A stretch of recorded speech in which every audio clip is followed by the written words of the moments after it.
Hello and welcome back to Figurine Friday with Johnny Tiger makeup episode for Missing Toy Thursday yesterday. The date is August 18, 2023. And yes, we are looking at the back of Captain America. Rather early for him to show up. Usually Captain America doesn't show up until near the end of the video when we do size comparison. But because he symbolizes our special day so well, we're opening the show with a glimpse of him. Today we are here to celebrate Never Give Up Day. Never Give Up Day is on the 18th of August every year, and it was founded in 2019 by Elaine Horowitz, Mr. Never Give Up on Facebook. It was picked to be this day because back in 2012, a French quadruple amputated swimmer by the name of Phillip Krahn swam across the four straits between five continents on this day. Very impressive. So every day when you wake up in the morning, remind yourself, never give up. Also very interesting was in 1845, also on this day, the 18th of August, was the first time in history when this phrase, never give up, was printed in a newspaper. Now, of course, Captain America and any other superhero would embody this day really, really well, but if I just do Captain America, it would be kind of boring. So today, I'm going to take you way back to 1995, and we're going to look at a retro action figure who took the idea of never giving up to an entirely different level. I present to you TheCurse. Quite a different view from Captain America, isn't it? Who is this crazy, crazy character? Well, his name is Phillip Krahn, aka The Curse. Interestingly, like I said earlier, the guy who inspired this day was the French swimmer Philippe Crozon.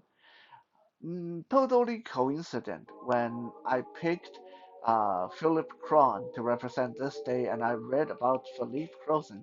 I thought, wow, that is so cool. Like, the name are so similar that you almost would imagine that uh, the the comic book character of Philip Krahn was inspired by Philippe Crozon, except Philippe Crozon did his swim in 2012, while the character Philip Krahn already existed in 1995. He was introduced in Spawn comic issue 27. Philip Krahn was born into a very wealthy family. His father was a steel factory tycoon in Boston, Massachusetts.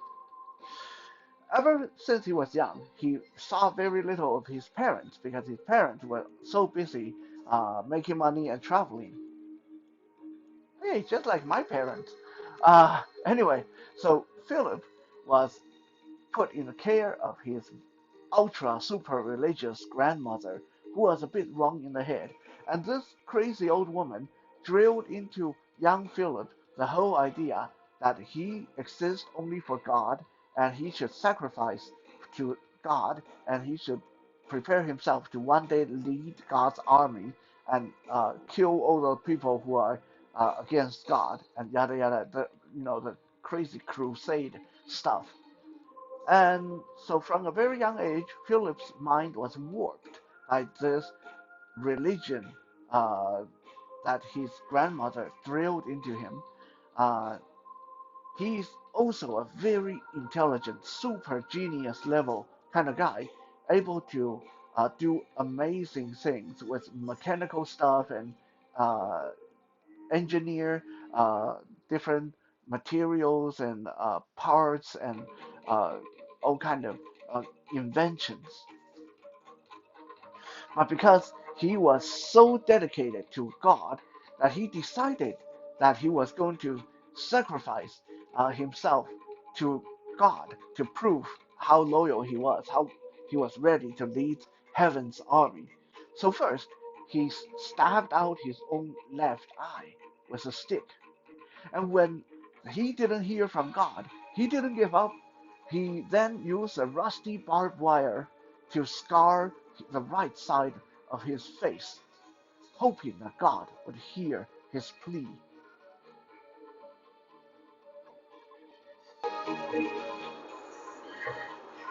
When God again failed to respond, Philip did not give up. He decided that all he has done so far was not enough, was too trivial. What's a left eye? What's a face? So he decided to further his sacrifice to God, and he chopped off his own right arm. Later, he used his mechanical genius and created a bionic right arm for himself. But this is not just any right arm, and this is not just any bionic arm. This new prosthesis he created for himself, it will respond to every command, every thought from his brain, and it has all kind of crazy attachment like a chainsaw and hook and blades and claws and all kind of crazy stuff. Thus, he started calling himself the Curse, and the Curse, aka Philip Krahn, set forward to uh, bring the world under God's banner, no matter by what means.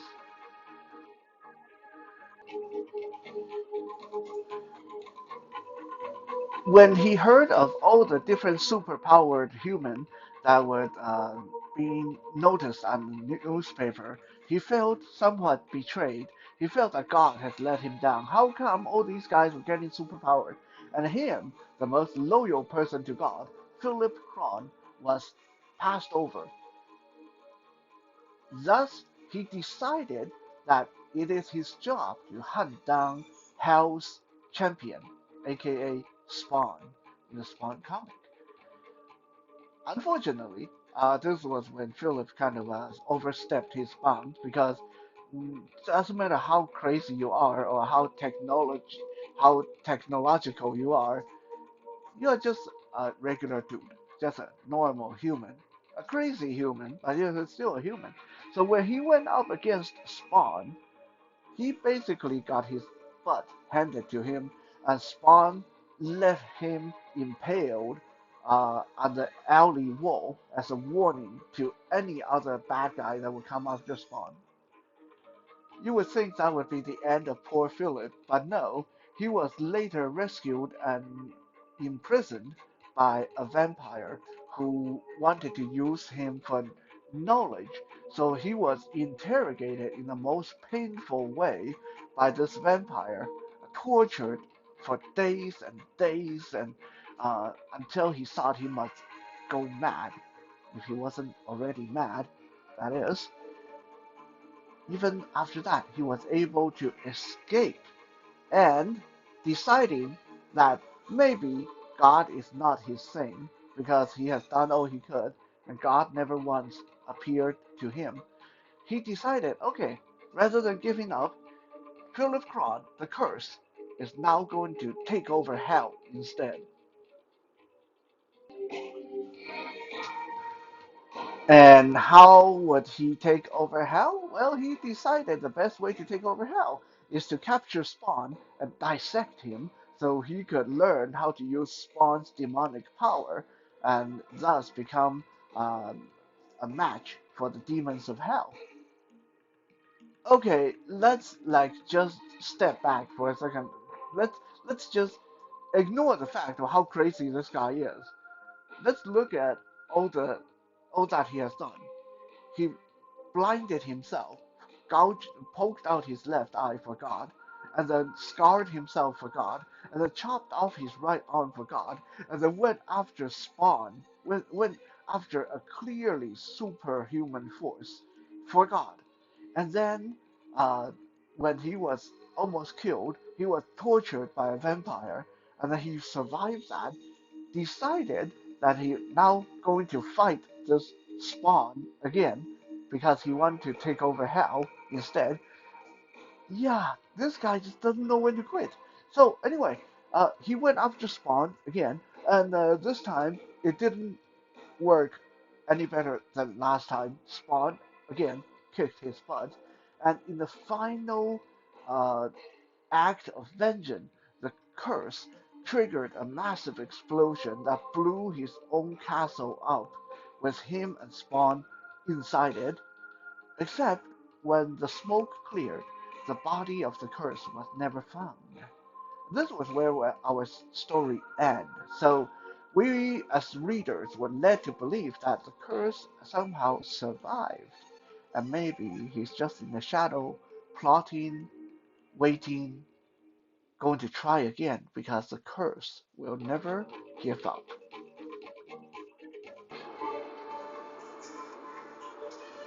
Now let's look at this really, really creepy but really cool action figure. The Curse was made by Todd McFarlane in 1995 in the Series 3 of the Spawn toy line. And I don't know this one for sure, but I can almost say for certain that The Curse is the first ever action figure that has a chainsaw for an arm. If you know of any earlier action figure that have chainsaw for arms, let me know in the comment section. But I really believe that the Curse was the first one. He stands about 6 inches tall. He is primarily covered in a black bodysuit, showing that he has a very imposing muscular build. Uh, on top of this black bodysuit, he has green pieces of armor on his shoulder, around his left forearm, on his side, on his shin, and he's wearing a techno-looking visor or helmet thingy on his head that cover a lot of his features. All that you can see when the helmet is the visor is down, his nose and his mouth and his gray goatee. Uh, when you raise the visor, you can see the right side of his face, and of course he's heavily scarred, and he has his left eye is missing. On the left side of the visor, there's kind of a little technology technology gadget thing. Uh, Not sure what that's supposed to do. Maybe it's a targeting device. Help him see better. I don't know. Uh, and of course, the most cool part of this action figure is his massive bionic right arm, which is this big chainsaw uh, thing. This thing is just so impressive, and of course, it throw him off balance like no one else's business. Now, this thing alone has articulation at the elbow, at the shoulder, and these blades on the side are articulated. This hook on the side is articulated. This thing alone have more articulation than a lot of action figure in 1995. And this thing even have a play feature. If you pull this ripcord, move it up and down, it makes this click click clicky noise. I guess that's supposed to be like chainsaw, and it moves the saw blade back and forth. Yeah, kind of lame, but a good attempt at a play feature for kids. The chainsaw arm also have these soft wires that connect to his kidney area, and there's a couple of wires back here. One connects from his kidney to the chainsaw, and one on the other side connects from his kidney or spine rather to his left side. Not sure what that's supposed to do. And he has uh, uneven armor on his leg. On his left leg, there's this giant spiky leg brace kind of thing. And on his right leg, he has a more traditional, more normal looking boots and armor.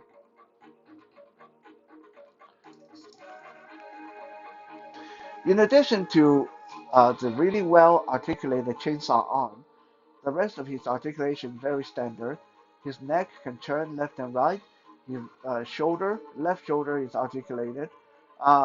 He has a pair of blades, wicked-looking blades, coming out of his left glove. That's really deadly.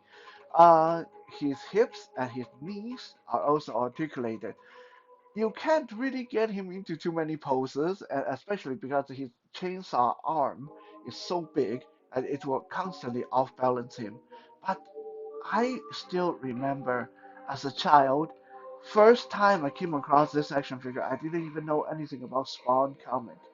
I just came across this action figure and I was hooked. I was like, wow, wow, this guy is so crazy, so cool, so scary looking.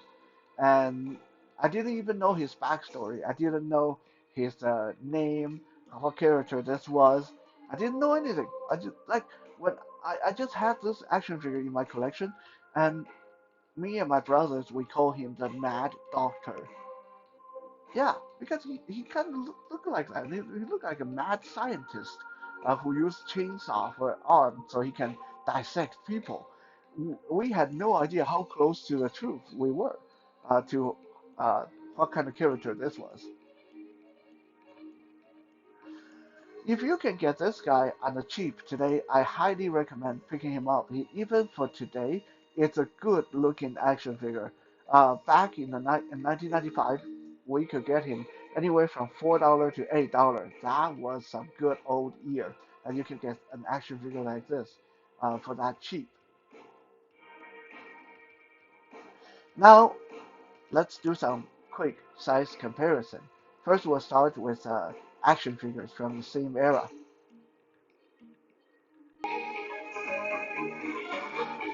First, we have TheCurse standing next to his nemesis Spawn, aka more specifically, this is a Commando Spawn action figure who I believe also came out uh, around the same time, 1995, might be 94. Um, and you can see that the curse in this case is huge. Standing against Spawn, he's huge. I don't know if that's supposed to be, but yeah, they definitely made this Spawn kind of small, and that made the curse seem even more imposing as a villain.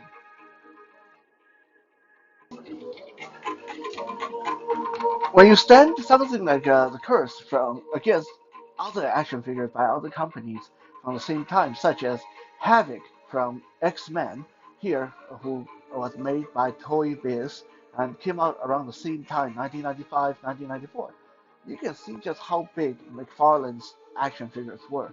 Like the curse uh, versus any of these X-Men guys at the time would be a beast. Is huge, like almost a whole head taller than a superhero like Havoc.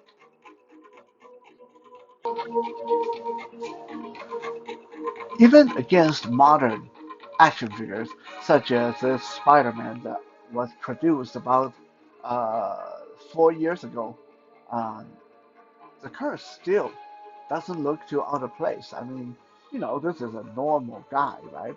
He's a normal guy, a mad scientist who mangled himself for the purpose of God with a, and he got himself a giant chainsaw bionic arm.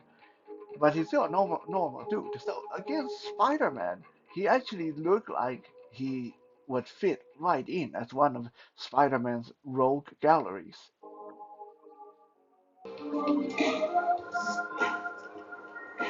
And of course, we can't do this without Captain America. So Captain America is like, normal human size, but beefier, bigger a little bit.